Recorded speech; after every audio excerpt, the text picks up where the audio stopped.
Finally, after what feels like an eternity, Liko got a win at long last. And it wasn't just any old win. She defeated a tough opponent, earning his respect and acknowledgement in the process. Two things she got from Grusha as well, who witnessed what happened. He even went as far as to say that he was mistaken about her. He retracted what he said about her. As a result, he even allowed her to pass her implementation test. Better late than never, right?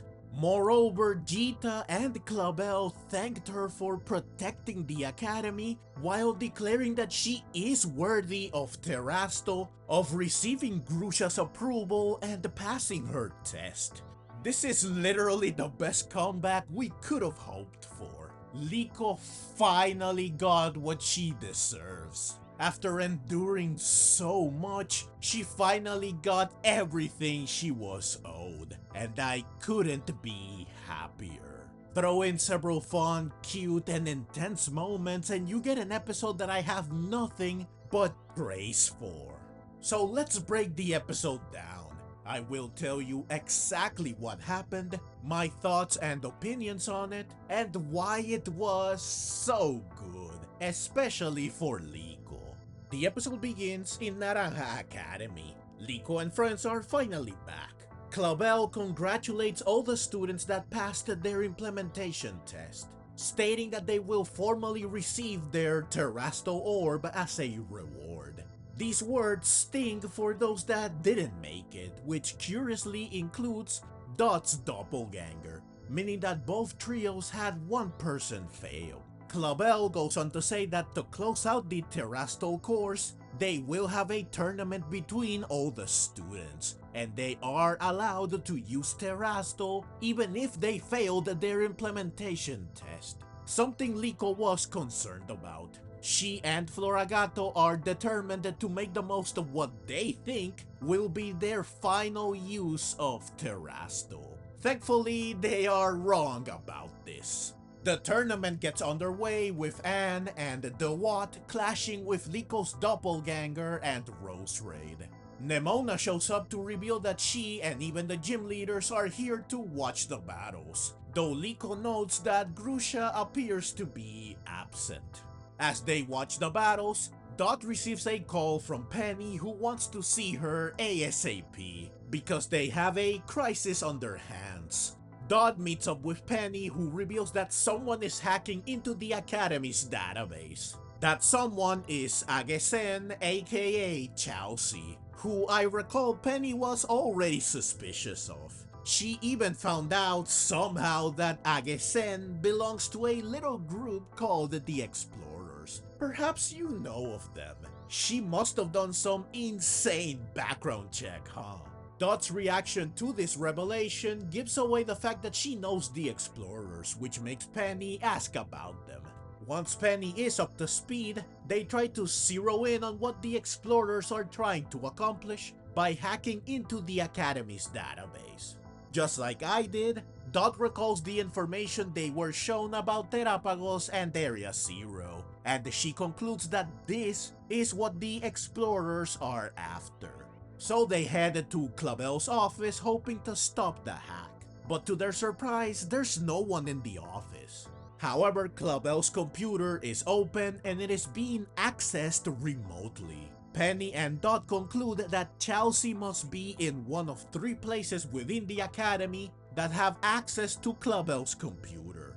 To stop her, Penny decides to put her expertise to work by interfering with the hacking directly from here, while Dot heads out to stop Chelsea directly. Since there are 3 potential locations where she might be, Dot calls for backup, aka Liko and Roy, so they can take one location each. Liko and Roy turn up empty though, since they don't find Chelsea. Dot is the one that gets the winning ticket. However, Roy and Liko do find someone else. Roy runs into Coral and Liko finds a crime scene that has Sidian written all over it. As Hatram helps the victims, Liko and Floragato charge ahead to find the man himself. So we got 3 battles on 3 fronts, happening simultaneously. On Dot's side, she tries to get Quaxwell to break down the door, but Medicham stops him with Psychic. Penny soon manages to hamper the hack from her end, forcing Chelsea to focus on stopping her interference. As she's distracted and Quaxwell keeps Medicham busy, Tinka Tinka adorably sneaks into the room and she gets the jump on Chelsea, allowing her to shatter the computer.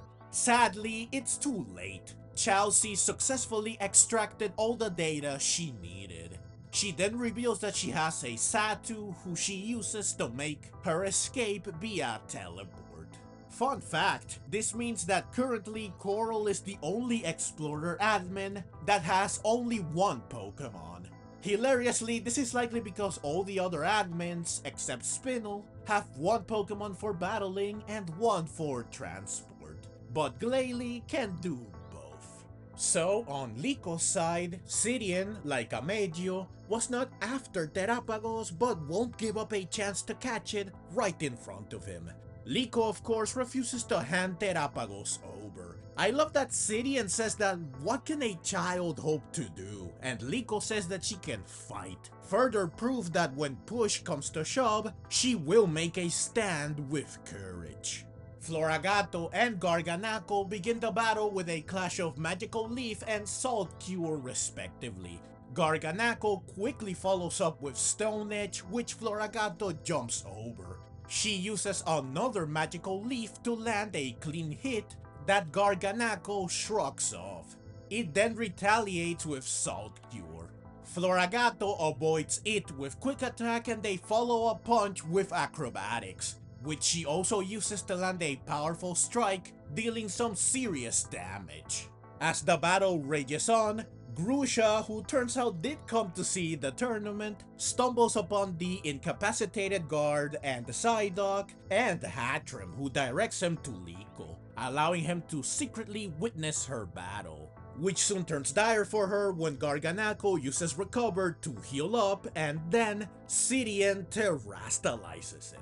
I have to say that it's ironic that a mere child made him get serious. Garganacl uses Salt Cure, which Floragato is unable to avoid completely. She counters with Magical Leaf, but Garganacl just takes the hit and immediately heals with Recover. Against the ropes and unable to think of any other way to turn the tables, especially since Salt Cure is slowly eating away at Floragato, Liko makes the ultimate choice. She uses Terastal against Academy rules. There are two things I want to mention here. First, I love and appreciate that Grusha was about to intervene when the situation looked grim for Liko. It shows that he is not heartless. Now yes, he obviously could have stepped in sooner, from the moment he got here in fact, but he instead chose to let Liko fend for herself. Perhaps despite his harsh critique of her, he saw some potential in her that made him have some faith. Maybe he just wanted to put her to the test to see what she can do when the deck is stacked against her. Remember that he was actually interested in her after seeing her battle with Rika, but she did not live up to his expectations when they battled. Maybe he's still holding on to that interest and he wants to see if she will be able to measure up to it now in a more serious, dangerous situation. Whatever the case, his willingness to believe in her speaks volumes about him as a character. He can care about other people. He is willing to help them grow. He can be a mentor. And going back to him deciding to help her when it seemed like she was in real danger shows again that he has a heart. He can draw a line between teaching and endangerment, and he can be kind, helpful, and considerate. It's such a small moment, a small gesture, but it does wonders for the story and him as a character. Especially since, like I said for last episode, I was disappointed with how Grusha's role in the story and his relationship with Liko ended. They really managed to turn things around beautifully on this front. Now the reason why Grusha ends up not intervening is because Hatrem stops him. And this is another thing I love and appreciate, since it shows that she believes in Liko. She knows Liko will somehow turn things around. The second thing I want to mention is that, like I predicted several episodes ago, Liko did end up breaking the rules by using Terastal when she's not supposed to. Sure, the situation and episode are not what I had in mind, but it still happened, and it had the impact and effect I was hoping for. Namely that Liko overcame her usual hesitation. She went against her nature and personality by being bolder and more daring, and she proved that her meek demeanor hides a fighter willing to do what's necessary to protect those she cares about. I especially love that she boldly declares that for Terapagos and the school's sake, she won't give in and she cannot afford to lose. A declaration that beautifully showcases her courage and resolve. So Garganako uses Stone Edge, which Floragato avoids by jumping. She then uses Magical Leaf and Garganako counters with Salt Cure. Both moves clash and are seemingly evenly matched. However, cleverly and awesomely, Floragato uses her Flower Yo-Yo to redirect the Magical Leaf, allowing her to land a clean hit that defeats Garganako. Sidian reveals his name to Liko while referring to her by name and telling her not to forget his name. Clearly, like Amegio, he now acknowledges and recognizes Liko, which is well deserved and nice to see. I'm so glad she's finally getting the credit she is owed. Moving on to Roy's side, Coral is raring to fight, but Roy refuses to do so indoors since he doesn't want to damage anything. Very considerate of him. Coral is not so thoughtful though. To resolve this, Roy takes the fight outside with the help of Kilowattrel and a nearby window. Fuecoco and Glalie clash evenly with Blizzard and the Flamethrower. Though a second clash between the same moves ends with Fuecoco overpowering Glalie, allowing him to win much to Coral's dismay and hilarious frustration. So yeah, a short battle, but the focus was obviously on Liko's battle.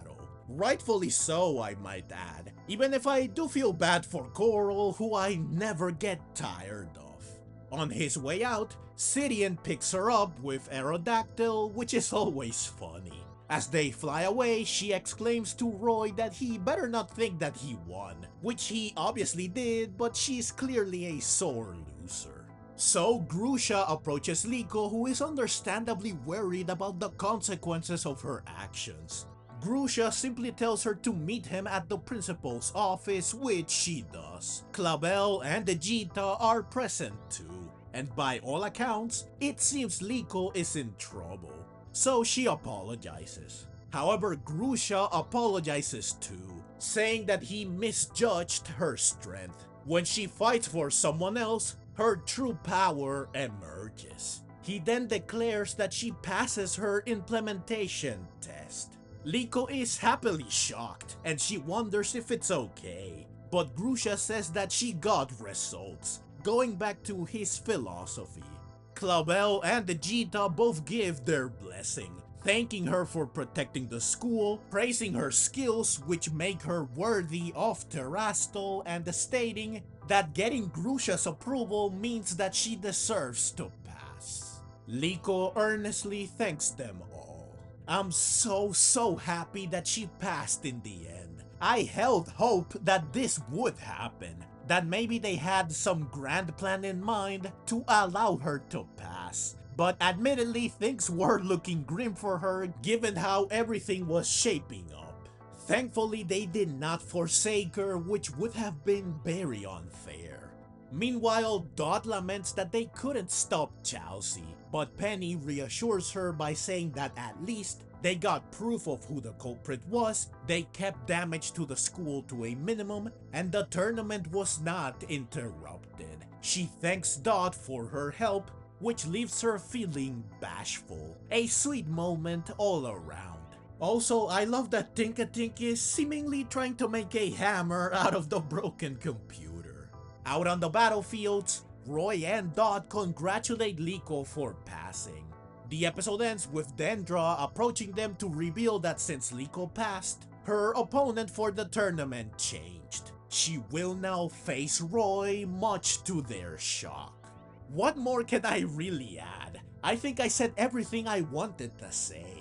I just want to emphasize how much I love that Liko got her comeback like I hoped she would. She passed her test, got Grusha's approval, she defeated Sidian, and she was praised and recognized multiple times. This was simply one big Liko appreciation episode, which is something she very much deserved, especially after how much she struggled in this arc. It's extremely delightful to see, to say the least. Hopefully she continues to get all the love that she is very much entitled to.